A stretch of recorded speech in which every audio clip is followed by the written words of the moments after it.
Bonjour les beautés.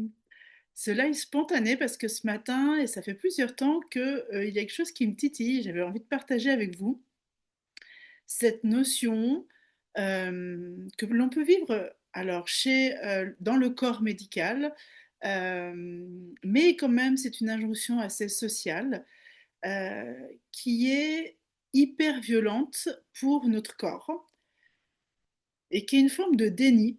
Et j'avais vraiment envie de parler de ça parce que je me rends compte depuis des années que dans mes accompagnements ou même chez les personnes qui souhaiteraient être soutenues, accompagnées en thérapie, en coaching, en mentorat, en psychologie, voilà, hein, ça rejoint tous les métiers de la santé mentale.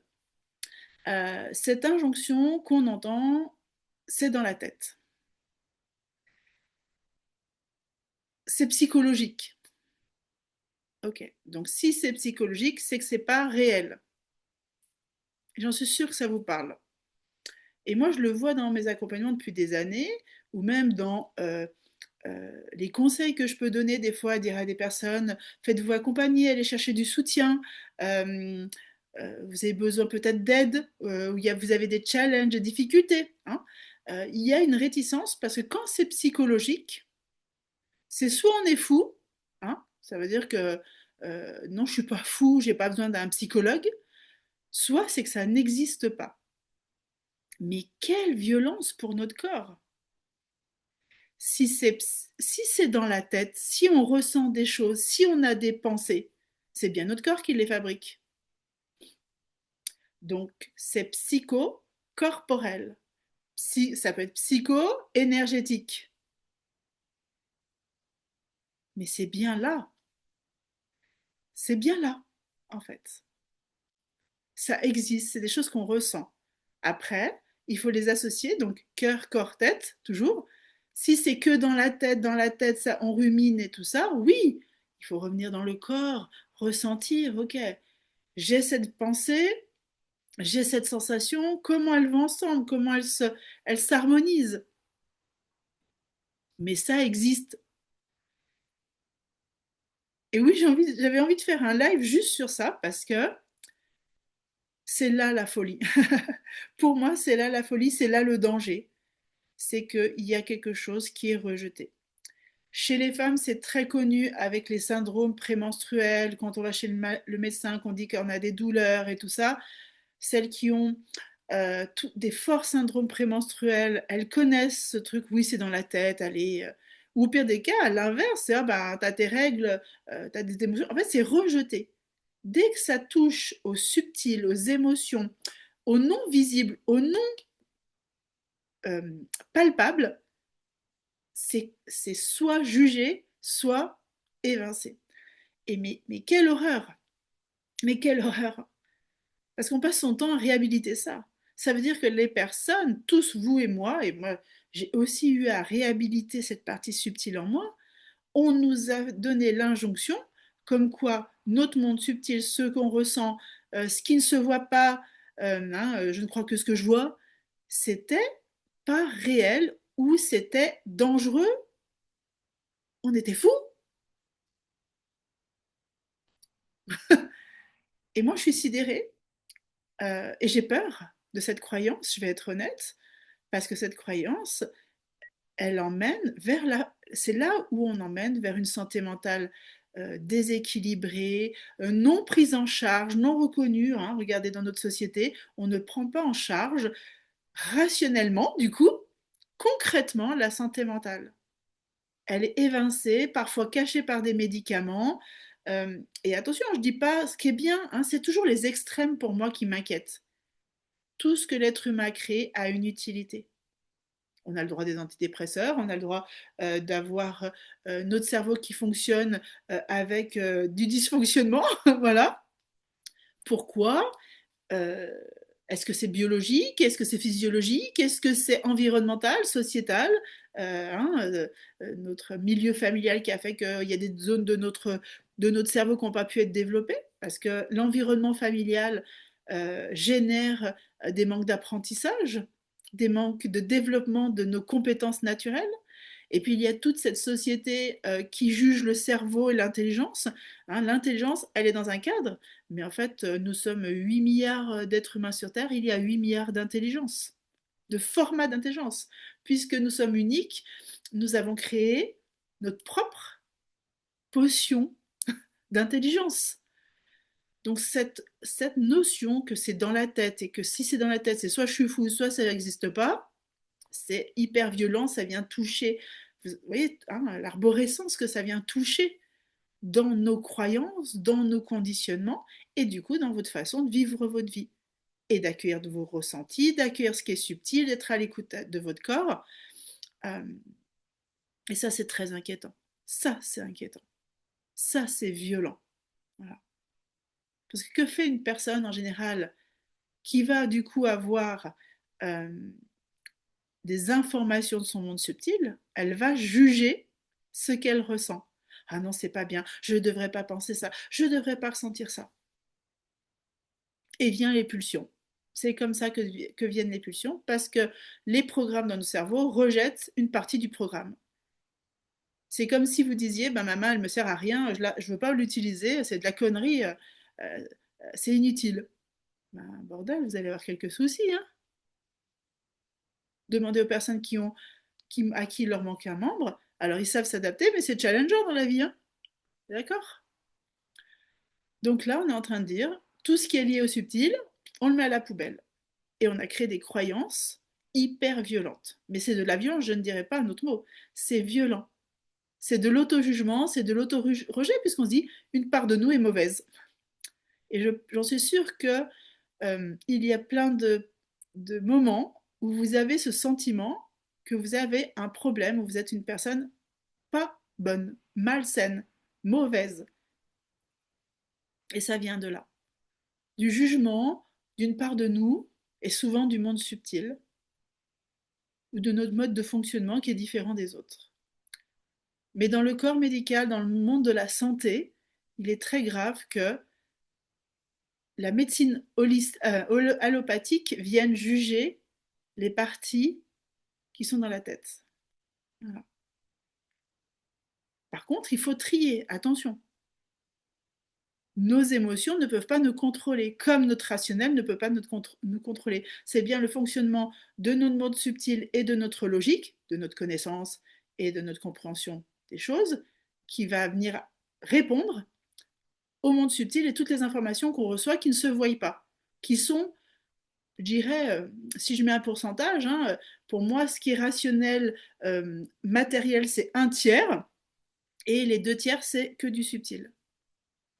Aujourd'hui, il y a de plus en plus de scientifiques quantiques qui sont des spécialistes du monde de l'énergie, du subtil, qui le prouvent. Mais des scientifiques, hein, c'est pas ces gens qui ont des diplômes, vous savez, qu'on reconnaît dans la société. Écoutez ces personnes. Mais là, ce matin, j'avais vraiment cet élan d'en faire quelque chose et de le partager avec vous, parce que ça veut dire qu'il y a une part de vous qui juge l'autre part de vous.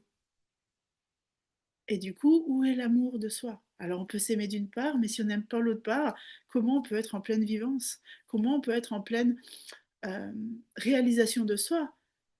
En paix à l'intérieur? En paix avec les autres? Bien sûr, on finira toujours par juger quelqu'un d'autre, du coup, puisqu'on juge une part de nous, on va juger les autres qui représentent cette part de nous, qui nous renvoient quelque chose avec cette part de nous. Donc ce matin, j'avais envie vraiment de mettre euh, le projecteur, le regard, poser le regard sur cette croyance que si c'est dans la tête, soit c'est qu'on est fou, soit que c'est pas réel.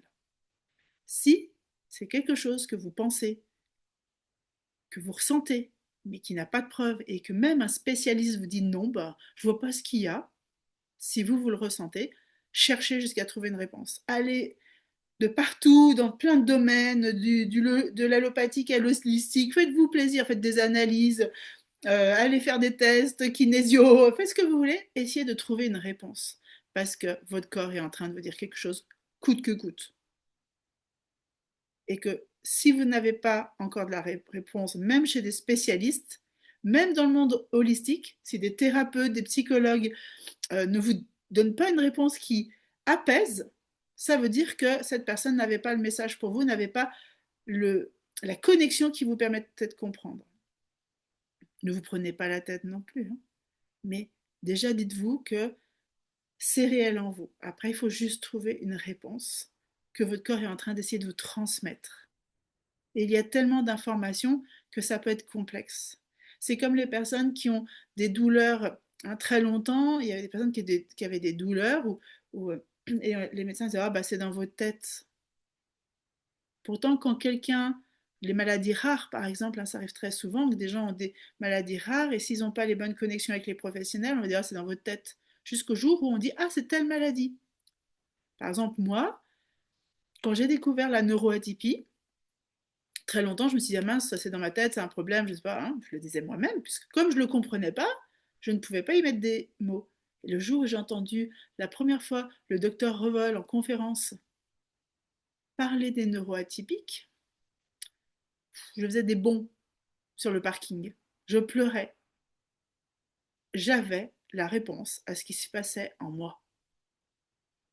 Mais c'est pareil pour une maladie, c'est pareil pour une émotion. Si vous ressentez des émotions, qu'elles vous envahissent, qu'elles sont là tout le temps, ce qui peut être lié à la dépression par exemple, allez chercher les réponses à ces émotions.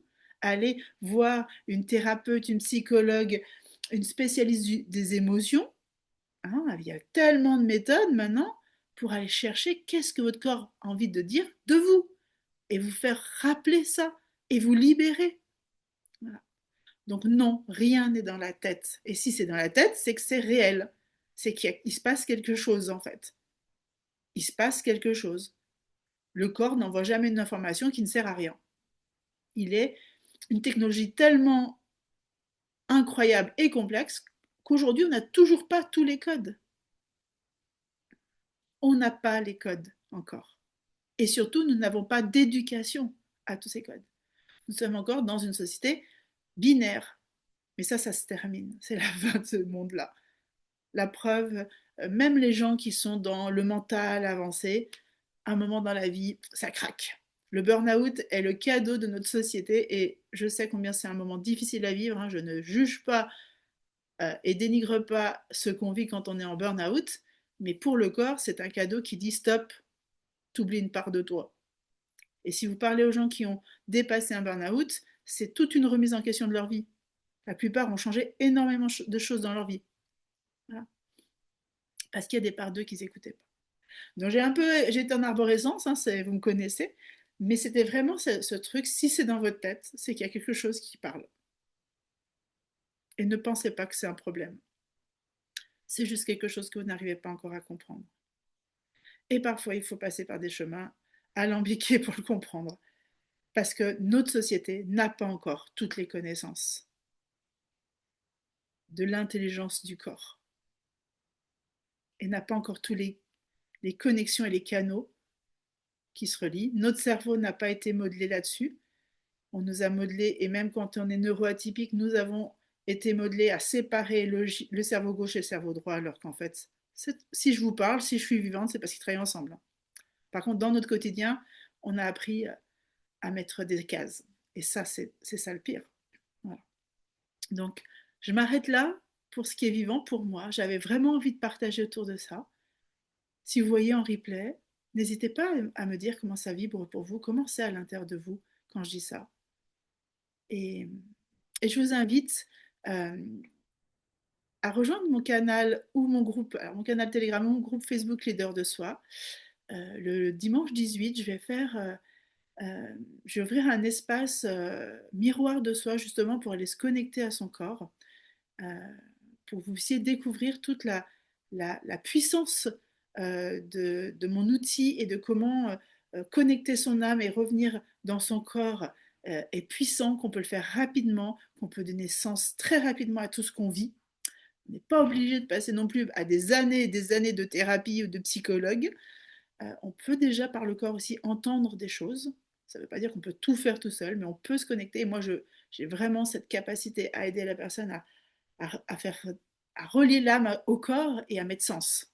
Donc le dimanche 18 janvier, de 10h à midi, Ce sera un espace très cocon. Donc, je vous invite à rejoindre soit le canal Telegram, soit le groupe Facebook Leader de Soi. Toutes les infos seront dans ce groupe. Et on va aller cheminer aussi à sortir de toutes ces croyances, à les libérer les parts de nous qui fonctionnent de façon binaire. Voilà. Merci d'avoir été là. J'ai été ravie de partager ça. Je trouve que c'est très important de prendre conscience que rien n'est dans la tête. Tout a sens. Et si c'est dans la tête, comme je vous disais, si c'est dans le corps, si c'est dans les émotions, c'est que votre corps parle. Et il faut trouver ce qu'il a envie de vous raconter. Je vous souhaite une belle journée, je vous embrasse.